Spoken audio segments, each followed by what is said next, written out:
dat jy op 'n Vrydag kerk toe kom en dan ewe skielik 2 dae slaapies later, dan moet jy weer kerk toe kom. Jy kan nie regtig in die tuin werk nie, want môre is weer Sondag, dit gaan bietjie de mekaar. So ek moes myself die hele tyd herinner, onthou net, daar is nog 'n Sondag binne 24 uur, moet hom net nie mis nie. Dink jy nou as ek lekker geslaap het vanmôre? Dan moes hulle maar gesing het. Maar baie welkom aan julle, ons het 'n klompie besoekers. Ja, of jy het jou lang naweek kort geknip, of jy het nie diesel om lang naweek te gaan hou nie. So, ja, deesdae koop ons vir mekaar 'n kannetjie diesel as dit tyd is vir verjaarsdag, nee, nie waar nie. Reine, ek wil hê jy moet vir my daai vashou tot later. Ek gaan vir jou sê, is dit moontlik? Seker. Goed vriende, ek wil jou graag groet vanoggend met hierdie woorde uit die skrif. Genade en vrede aan julle, van hom wat is en wat was en wat kom, en van die 7 geeste voor sy troon, en van die Here Jesus Christus, die betroubare getuie, die eerste wat uit die dood uit opgestaan het. Amen. Dis opstanding Sondag, en ons praat daarvan, en kyk nie daar, né? Daar's 'n leë graf. Ons gaan daaroor praat vanoggend, daar het goeters gebeur by die graf. En dis waaroor dit gaan. Ons is lief vir Kersfees, en ons vier Kersfees, en dis wonderlike liggies en kersse, en ons sou self daarvan in ons gemeente, maar wanneer dit kom by Paasfees, dan mis ons dit. En ek hoop regtig die Here ontmoet jou vanoggend by 'n leë graf.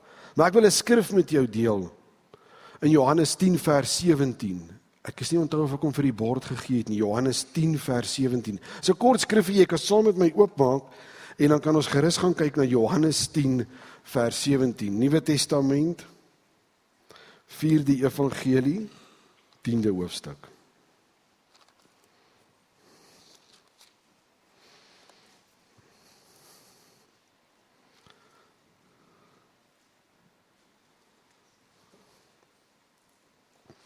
Dit is 'n baie mooi skrif waar die Here Jesus iets baie mooi sê oor dit wat ons vandag vier. En jy kan sommer oop by Johannes, want ons gaan nog verder vandag in Johannes ook werk, soos klaar gelees het, moet nie net die Bybel toemaak nie, hou hom vas daar.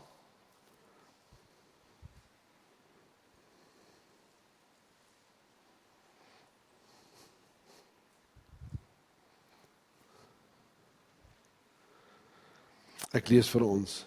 Om hierdie rede het die Vader my lief, omdat ek my lewe aflê, sodat ek dit weer kan opneem. Niemand neem dit van my weg nie, maar ek lê dit uit myself af. Ek het volmag om dit af te lê, en ek het volmag om dit weer op te neem. Hierdie opdrag het ek van my Vader ontvang. Dit wys vir jou een ding, Jesus is in beheer van die kruis, van die hemel, van die uitspansel, van die hel, en van die graf. En hy het besluit om te gaan, en hy het besluit uit die mag van die Vader, om weer op te staan. En dis vanoggend, en ek hoop jy ervaar 'n leë graf vanoggend, en ek dink dis so mooi dat ons 'n leë graf daar het, met 'n kruis in die agtergrond. Ja, dis 'n stukkie, ons gaan nou praat bietjie oor wat daar alles gebeur, maar kom ons gaan aan, en kom ons kom by die tema vanoggend, moenie ophou soek nie. Nou ja, dit lyk soos iemand wat daar soek, en ek dink om te soek, is nie vreemd nie, ons almal soek altyd iets. Wat het jy vanmôre gesoek op pad kerk toe? Ek as jy 3-jarige het en jy's reg om te ry, wat gebeur? Sissie het nie haar skoene aan nie. En Sissie wil sekere skoene en jy moet vir hulle gaan haal. Maar ek wil vir jou sê, daar is 'n wese op hierdie planeet wat kan soek. Dis die beste soekers wat jy kan kry, en dis mans. Mans is die, hou vas, hier kom my. Ek weet die vrouens skud hulle kop, en jy gaan nou hoor.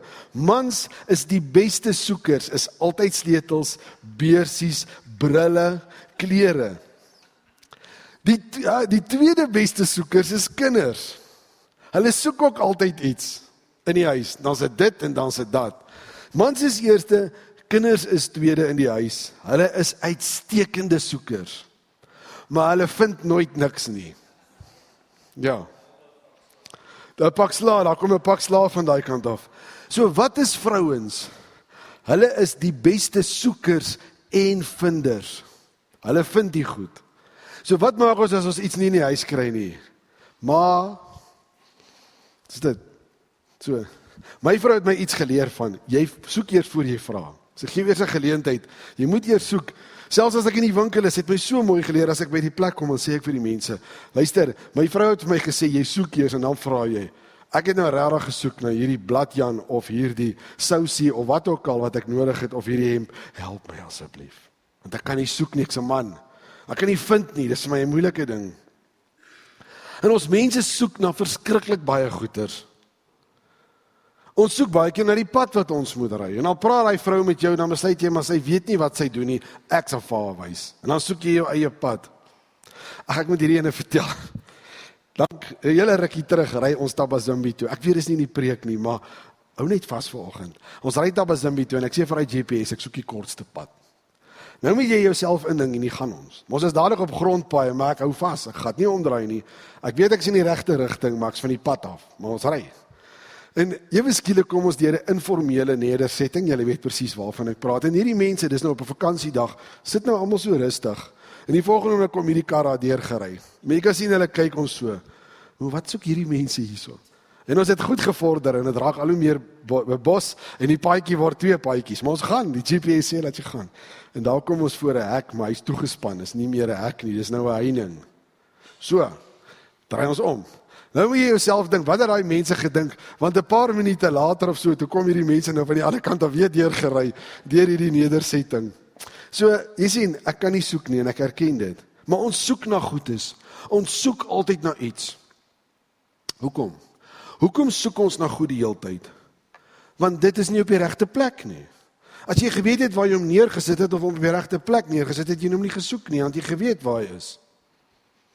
En die ander probleem is, as jy nou na iets moet soek, is omdat jy te verwagting gehad, die ding moet hier wees, maar hy is nie. Nou wat maak jy nou? Hoe gaan jy nou by hierdie ding uitkom? Dit is 'n moeilike besigheid. En dit gee vir jou teleurstelling.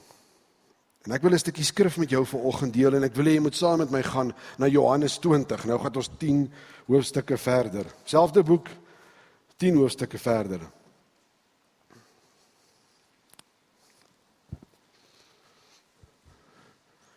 Terwyl jy blaai, ons is nou by die grafgedeelte. Dis die volgende oggend. Die disippels was alreeds, jy kan uit die verskillende evangelies die storie gaan lees. Hulle het alreeds daar aangekom, hulle het gesien maar die Here Jesus is nie daar nie. En dis interessant wat daar staan in Johannes 20 'n bietjie voor ons teks is dat Petrus en Johannes het gesien Jesus is nie daar nie, toe gaan hulle huis toe. Dis net so 'n man. Toe hulle hom nie kry nie, toe gaan ons huis toe. Moet lag gesoek. Maar nou gebeur daar iets andersters nadat hulle gesien het die graf is leeg. En ek wil hê jy moet vir my vanaf Johannes 20 vanaf vers 11 lees. Maar Maria het buitekant by die graf staan en huil. En terwyl sy huil, het sy vooroor na die graf toe gebuk. En 2 engele met wit klere aan daar het sien sit, waar die liggaam van Jesus gelê het. Een waar sy kop en een waar sy voete was. Hulle sê toe vir haar, vrou, waarom huil jy?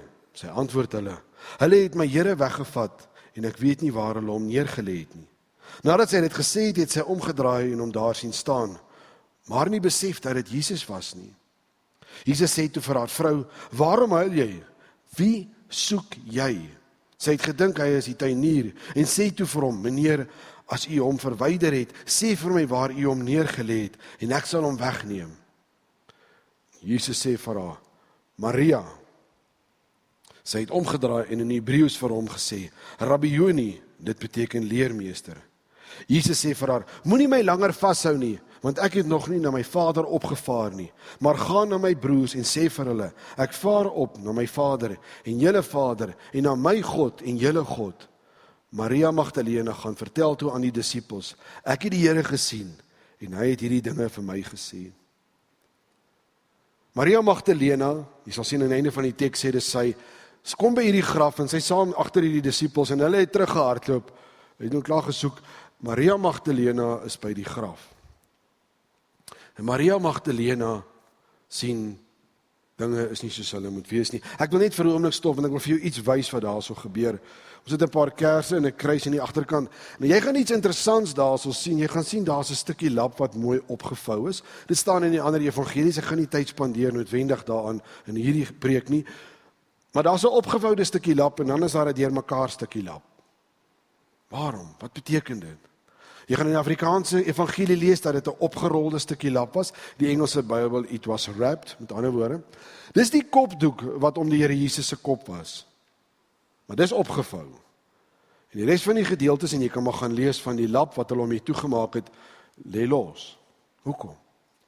As jy in daardie tyd kyk, uit geskiedkundige agtergrond uit is, wanneer iemand geëet het, 'n leermeester, 'n persoon, het hy slawe gehad wat hom natuurlik bedien het, in watter situasie ook al. En wanneer hy gesit en eet het, en ons doen eintlik dieselfde ding, 'n sekere manier hoe jy mes en vurk neersit, bepaal eintlik of jy klaar geëet het. Maar dit het beteken, as hy opgevou was, ek is nog nie klaar nie, al gaan doen hy iets anders, ek kom terug. Dis die beeld wat die Here Jesus net deur daardie lappe wat opgevou was gesê het is, ek is nie klaar nie, ek kom terug. Net so 'n stukkie wat ek hier vir jou deel en ek wil nou verder gaan. Die evangelie sê ook, wat sy gesien het, was vroeg in die oggend, wat hulle bymekaar gekom het. Jy sal lees ook dat hulle het sekere speserye gehad om die Here Jesus verder te balsem, dis wat hulle gedoen het. En op daai stadium was daar net 'n paar mense wat ooit die Here Jesus ontmoet het. Johannes skryf nie so baie inligting as jy na sy evangelie gaan kyk nie, jy sal sien, hy hou van die kerngoeders. En daar's iets interessant wat hy doen. Hy het in die eerste plek Maria Magdalena geskryf, wat een van die eerste mense is. Maar dan in vers 12 staan daar is 2 engele binne die graf, weerskante waar Jesus lê. En hulle het wit klere aangetree. As jy gewoonlik die Bybel lees, dan sal jy sien, maar as mense by engele gekom het, of engele het aan hulle verskyn, was die eerste woorde, moenie bang wees nie, of moenie skrik nie. Want engele het mense bang gemaak. Engele het opgedaag in wit klere gewoonlik, in maniere wat mense regtig verskrik het. En ek is met jou eerlik, as 'n engel opdaag in 'n groot hoedanigheid in wit klere, gaan ek my ook asval skrik. Maar Maria Magdalena gaan in hierdie graf in, maar sy is nie bang nie. Sy is glad nie bang vir hierdie nie. Wat doen sy? Sy vra net een ding, waar's my Here? Hulle maak haar nie bang nie. Sy sê kom. Sy het vrede. Sy het vrede met hierdie 2 engele, hierdie 2 ligte wat hier binne is, wit klere wat hier by die kop en die end van die Here Jesus se graf sit, want hy's nie daar nie. Maria Magdalena is naby aan die Here. Sy sien God vir meer as wat hy is. Sy neem nie notisie van hulle nie. Maar wie is Maria Magdalena? Want haar naam word die hele tyd hier gesê. Hierdie vrou het 'n ander verhouding met die Here Jesus as baie mense. Ek wil vir jou Markus 16 vers 9 lees. En nadat hy vroeg op die eerste dag van die week opgestaan het, het hy eerste aan Maria Magdalena verskyn, dis in Markus. Die eerste persoon aan wie die Here Jesus verskyn het, is Maria Magdalena. En hoor hierso. Maria Magdalena, uit wie hy 7 duiwels uitgedryf het. Hierdie vrou het geweet met wie sy te doen is. En haar woorde is, waar is my Here? As jy na die oorspronklike taal gaan kyk, watter spesifieke naam is dit hier wat hy vertaal word? In die Engelse Bybel sê, where's my Lord? Maar as jy na die oorspronklike Grieks gaan, beteken daar die woord, die opperste gesaghebber. Hierdie vrou het besef, die Here Jesus Christus is nie net iemand nie. Hy is die oppergesaghebber. Nie eers engele het haar beïndruk nie. Net Jesus. En sy soek hom nou. Want waar is hy? Hoekom is hy nie daar nie?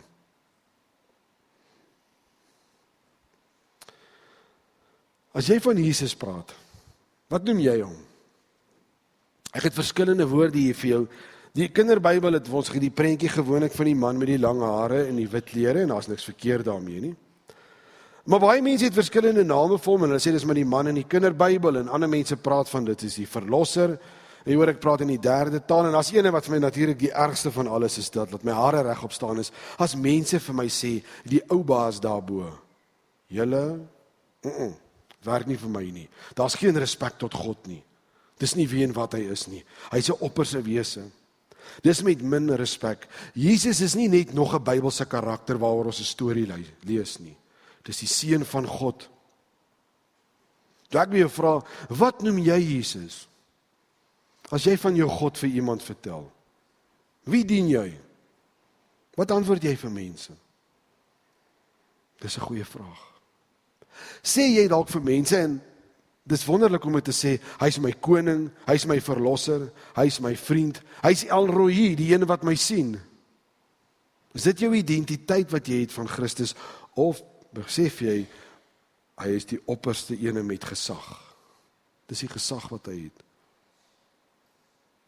Dis die God wat sy besig is om te soek. Maar kom ons gaan verder na haar soektog, want hier is iets nie lekker hierso nie. Haar teleurstelling is groot. Ek bedoel, waar is hy nou? Hy was onderstel om hier te wees in die graf, maar nou is hy nie hier nie. Ek soek hom. Hy was dan nog gister daar, hy was gisteraand by die graf.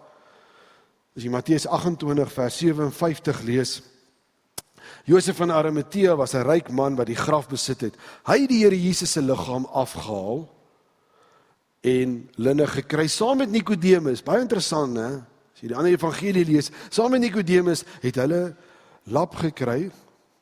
Daar's verskillende maniere hoe dit beskryf word. Linne is eintlik 'n baie mooi woord. En hulle het sy liggaam toegedraai in linne en hom in die graf gesit. So Maria Magdalena weet, maar hy was daar. Onderstel om daar te wees, maar hy's nie daar nie. En wat gebeur dan? En nou praat Jesus. En wat vra Jesus vir haar? Baie eenvoudige vraag. Wie soek jy? En Jesus kan baie keer met my en jou praat en vir jou vra, wat gaan aan in jou lewe? Maar jy hoor hom nie. Jy sien nie so sommer wat sy doen is, sy gee vir Jesus 'n ander identiteit. Sy maak hom sommer 'n tuinier, want sy herken hom nie.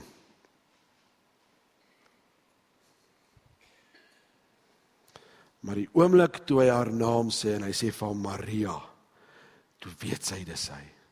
Want sy het sy stem gehoor met haar naam. Besef jy, God ken jou op jou naam. Besef jy sit hierso, want iets binne jou het vir jou gesê, jy moet hier wees. En dis sy gees. Toe nie jy wat so oulik is nie, maar dis sy genade vir jou. Maar hy ken jou by die naam.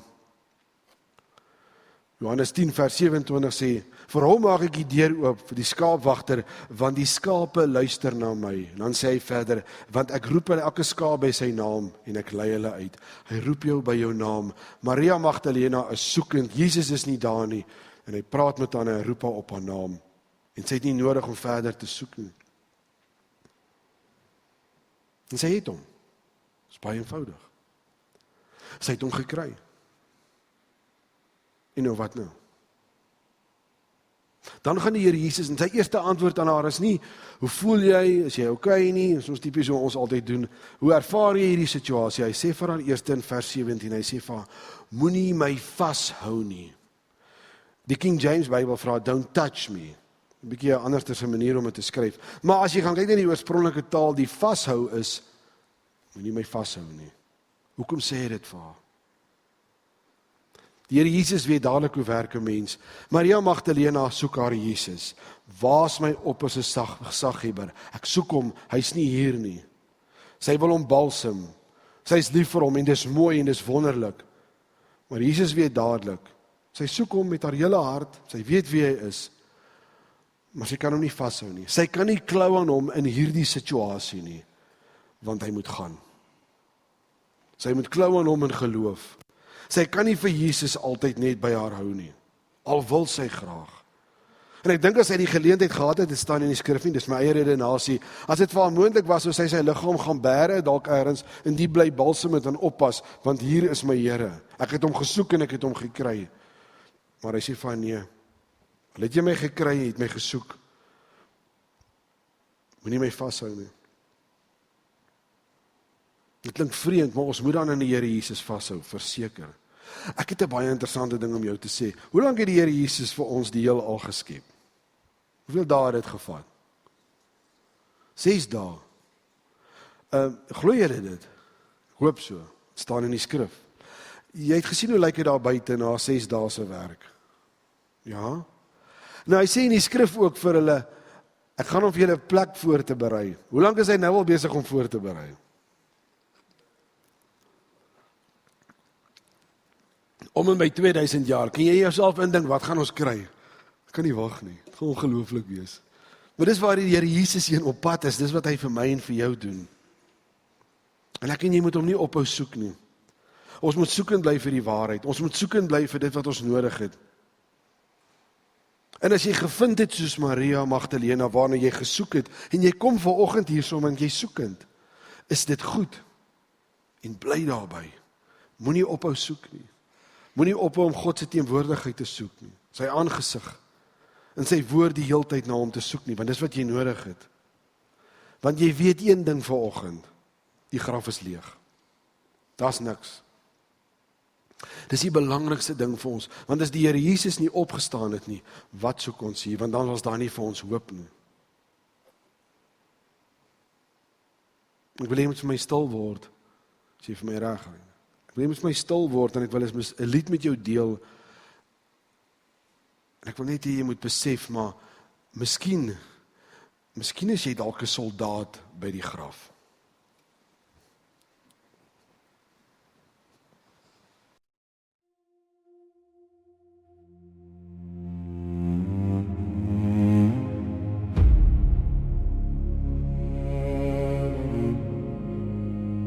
Ek het net my werk gedoen. Bevele uitgevoer sonder om te voel. Nog 'n man, nog 'n kruis, nog 'n dag, nog 'n dood. Ek het nie gevra wie hy is nie. Ek het nie opgekyk in sy oë. Net die spykers, net die hout, net die klank van pyn en bloed. Maar iets was anders daai dag. Iets het my stil gemaak. En toe hoor ek u sê, Vader vergeef hulle. Hoe kan u my sien en nog steeds lief hê? Ek slaan die spykers in, maar u dra my sonde. U kyk deur my skuld en noem my steeds kind. Halleluja. U het my ook vergewe.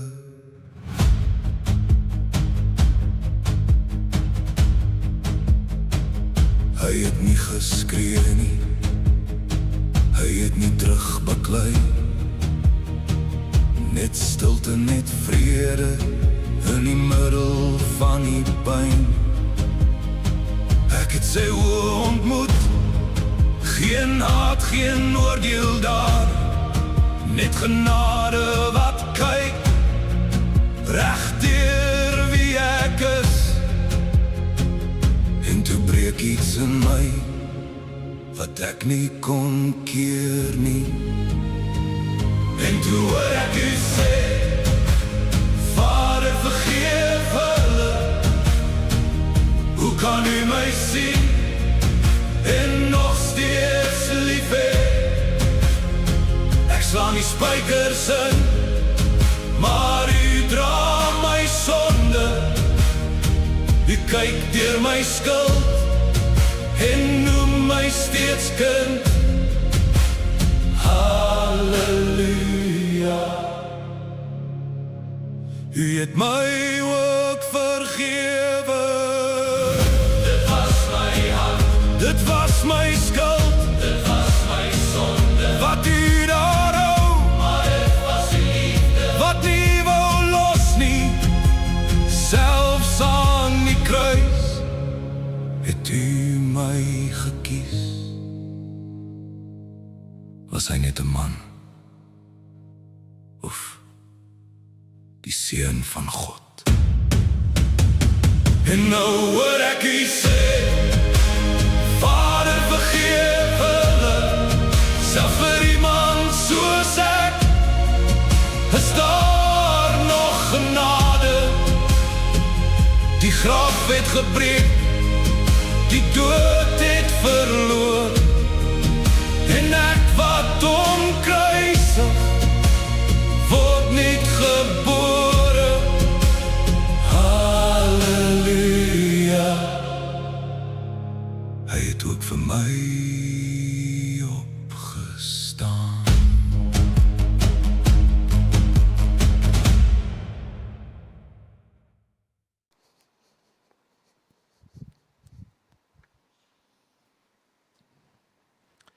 Kom ons bid saam. Here, ons kan dit saam sê, U het vir ons opgestaan. Ons mag, want U het 'n Gees op ons uitgestort, vir ons gegee wat ons nodig het om voort te gaan. U het 'n Gees op ons uitgestort om ons koppe op te tel en te weet, ek is vergewe. Ja Here, al was ons self die mense wat in ons harte en in ons gees self 'n hamer opgetel het en self spykers ingeslaan het. U vergewe ons en U tel ons op, U ken ons by ons naam.